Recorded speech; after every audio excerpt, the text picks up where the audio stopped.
This is the Retirement Key Podcast with Abe Abich, founder of Abich Financial Services. The conversation around bonds continues to confuse us, Abe. So let's work to clarify, all right? Sure. This is Abe Abich, founder of Abich Financial Services, financial advisor, retirement planner. I'm Heather Branch, here to ask Abe some of the questions. I feel like more and more, the further we get into the digital age, the faster the headlines come at us, the more that's what we should focus our podcast conversations on. Here's the headline I read this week, Abe. Can you please explain what we're reading, what we're hearing, what we're seeing? True. That's true. So the conversation around bonds, we've had lots of conversations, you and I, on this podcast, on your radio program, because what we've seen happen with bonds over the past 5 or 6 years has been, interesting, depending on your perspective, unfortunate for some people that were heavily invested in bonds because of interest rates. I'm going to let you dive into the nitty-gritty of that. You're the financial advisor. Sure. The headline here is personal finance guru Tony Robbins has apparently said, you need bonds in your portfolio. Tony Robbins says, he and I quote, he calls bonds the foundation of a mind-blowing portfolio that works in all economic climates. So let's break this down a little bit. Right. And that's another thing also. We always say, don't take blanket advice. Nothing works all the time, everywhere, period, end of story. Right. So first problem.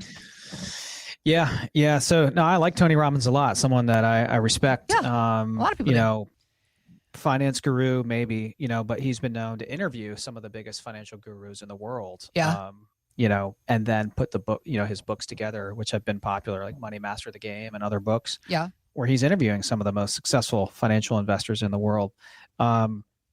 Not everything someone says is going to be true or accurate, or you're going to believe in it. Right. The fact that he says that bonds are going to work in all economic climates. Well, how about 2022 when bond funds were down, negative 11 to negative 15%?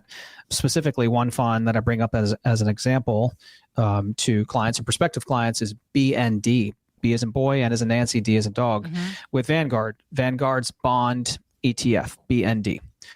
Well, in 2022, it had a negative 15% return. Negative 15. Ouch. Stocks were down 15 to 20. Bond funds were down 13, 15, negative 11 and negative 15. Yeah. So there was nowhere to hide in 2022. And that's because interest rates rose in 2022 7 times, 4 times in 2023. And bonds and interest rates have an inverse seesaw relationship. So when interest rates rise, bond values on bond funds fall. And so that bond fund that was otherwise safe in the past, otherwise making low single digit returns, 3 to 5%, pretty commonly in the past, was down negative 15%. Someone that put $100,000 in that fund on January 1st of 2022 was down to 85K. So that's not safe to us, and that's not safe to our clients, and that's not working in all economic climates. No. When interest rates go down, bond values rise, and that can be attractive. You can have some appreciation on those bond funds that you own, but still the yields can be pretty low. The average annual return and yield of that bond fund since inception, the last 18 years in a row, is just over 3%. Well, we're barely keeping up with inflation. And then we can actually lose money and lose principal if rates rise. So it's not that bonds are never in our portfolio. It's not that we hate bonds and are just totally allergic to them. We're going to have some short-term treasury bonds usually in our portfolios. But it doesn't mean they're always going to work, and you need to understand the pros and cons and the ins and outs of them and how they may benefit you or potentially hurt you.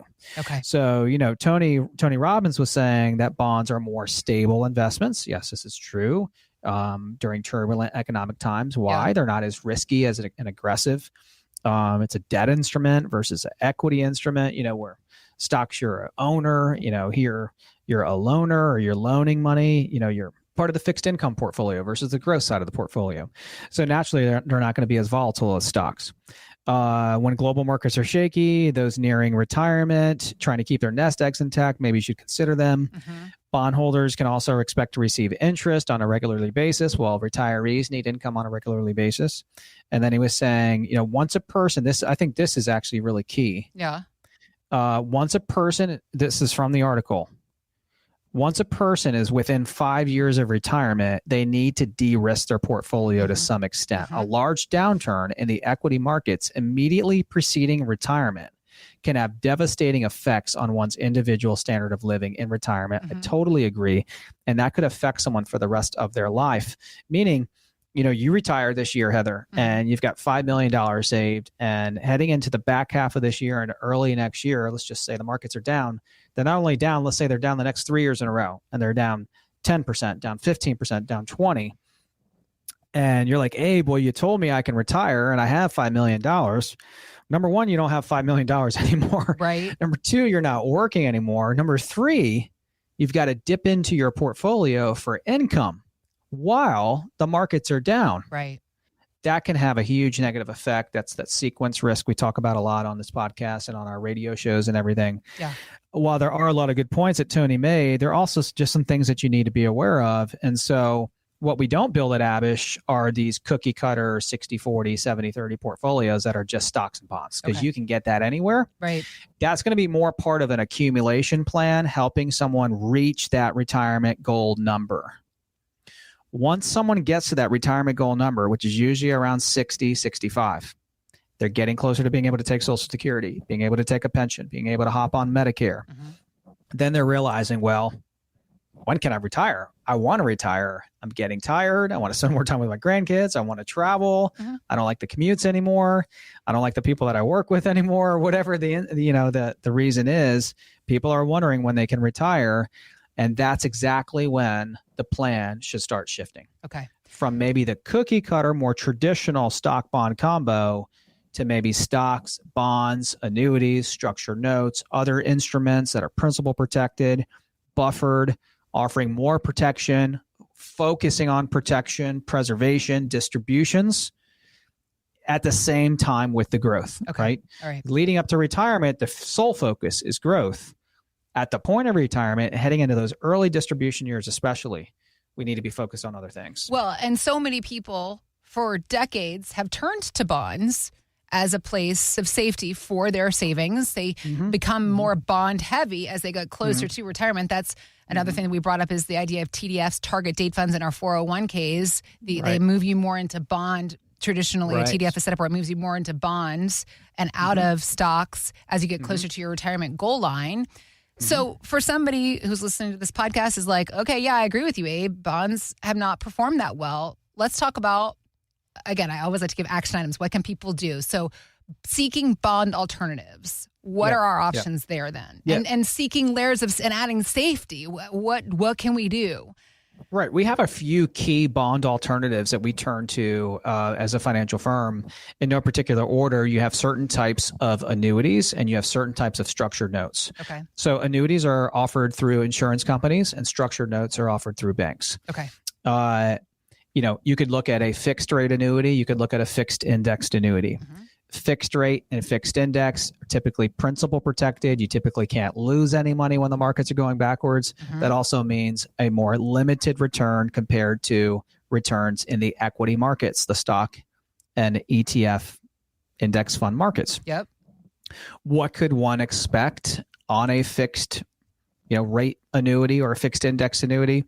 Well, historical returns on fixed index annuities going back the last 30 years are usually in between 4 and 6%. Okay. Well, if you think about what you could make on a bond fund and you look back at historical rates, you're probably in that same range, maybe between 3 and 6, depending on the bond duration, the bond type, the quality, and all of that stuff. Okay. If you start getting them into that 5 to 6 range on bond funds, you're probably taking on more risk, maybe going out longer in duration, which is length, and probably taking on more risk. I mentioned the BND bond fund with Vanguard. We use a lot of Vanguard funds, but not that BND fund. Okay. Its average annual return is 3. So 3 is not a big hurdle. Like right now, where interest rates are now, you can probably make close to 4% on a CD. You can probably make 4 or a little bit more on a fixed rate annuity. Why wouldn't someone consider something like that over a bond fund if they have the potential to make more and maybe even guaranteed with more protection on the downside? Yeah, that should be something we should look at. Yeah. Fixed indexed annuities been around for about 30 years. In 1995, they were born. Historical returns or yields usually in between 4 to 6 total downside protection, growth potential linked to an index, not interest rates. Take the S&P 500. Maybe there's a company that says, hey, Heather, you can earn up to 6 or 7%, or you can earn 30 or 40% of the upside of that index without the down, right? So what does that turn into? Probably somewhere in between 4, 5, 6% yields. Okay. So what if it's a little bit higher than a bond fund? What if it's the same darn return over a lifetime as a bond fund with less risk and more safety on the down? That's absolutely something we should be looking at. Now, annuities have their pros and cons too. Everything just has like a pros bond and funds. cons. Yes, everything's got a pro and got a So con. we get into that with our clients and prospective clients to truly make sure they understand what they're getting into. Yeah. What are the costs, fees, risks, pros and cons? Find something that's in their best interest. Yeah. You can also look at structured notes. Some of these structured notes are buffered, meaning that a client can only lose money in a buffered structured note if the indexes like the S&P, NASDAQ, Russell, Dow drop below a certain amount, like -20 is a common buffer. And if the indexes don't drop down -20 or more, the client doesn't lose anything, whereas they would be losing money in the equity markets on the equity side of their portfolio. The stock side of their portfolio. Certain structured notes offer guarantees. Certain structured notes offer guaranteed coupon rates and things like that. Again, with structured notes, not perfect. There's a time commitment to them. Okay. You want to understand the pros and cons, but there are definitely bond alternatives that we can look to at the point of retirement, maybe a few years before, a few years into. You don't have to stick to the old same old cookie cutter combination of stocks and bonds. While that combination has worked in the past, every year it's not going to work. And as we head into retirement, we need to think differently. We need to think outside the box a little bit and think about ways to be creative to make sure we're putting the best plan together for us that's going to last the next 30 years. Thinking outside the box, thinking creatively, but also thinking about things that work for you individually in your plan. And that's another thing that you're constantly emphasizing, Abe, is you talk about don't take blanket advice. If Tony Robbins says bonds work in all economic circumstances for everybody, it's like, well, let's take a step back and analyze how it might work for you and in your plan and in your savings and for the goals that you have for the years ahead. So obviously Abe and his team working every single day on these customized plans. They can do the same for you, help you get some information and knowledge about how you might be able to better position yourself, bond alternatives, ways to add layers of safety. TheRetirementKey.com is where to start that conversation. We also have links posted in the show notes. Also, a great resource to begin educating yourself on different kinds of ideas, strategies, ways to add layers of protection in your plan is by reading Abe's book, The Retirement Mountain, The 7 Steps to a Long-Lasting Retirement, is a book you published. Gosh, was it a year ago that we had the book launch party? Almost. That's right. Can't believe it. So you wrote this book. It's a quick read, just a little over 100 pages, not even 100 pages. You can read it in a couple hours on a Saturday or Sunday afternoon. And it's a great way to, again, get some initial thought-starting ideas as far as building your plan for retirement, because so many of us, Abe, we've saved, we have a nest egg, but what we have is a savings account. We don't have a plan for retirement. And that's what you're spelling out for us in this book, how to take that money and now make it a plan, right? Absolutely. Absolutely. We've worked our entire lives to get to the point of retirement. This book will help prospective clients especially understand everything they need to know, or a lot of what they need to know in that successful transition from their working career into retirement. So many new things that are going to come down the pike for you, so many new decision points that you're going to have that you did not have when you were 30, 40, and 50 that you need to be aware of as you head into full retirement. Got it. Well, Abe wants to get you a copy of this book. He has published this book all about everything Abe and the team you guys do at Abish Financial is working to empower people with information about their savings and their retirement. So we've got links posted in the show notes. You can buy the book on Amazon. If you come in for an initial review, we'll give you a complimentary copy. I believe we've got a digital download. You can download the book for free. We do. And again, Abe just wants to share this information with you and work to empower you with education and information about ways you can better position yourself for the second phase of your financial life, also known as your retirement. So we've got links posted in the show notes. You can click there to learn more about how to get your copy of the book, or again, visit us at TheRetirementKey.com.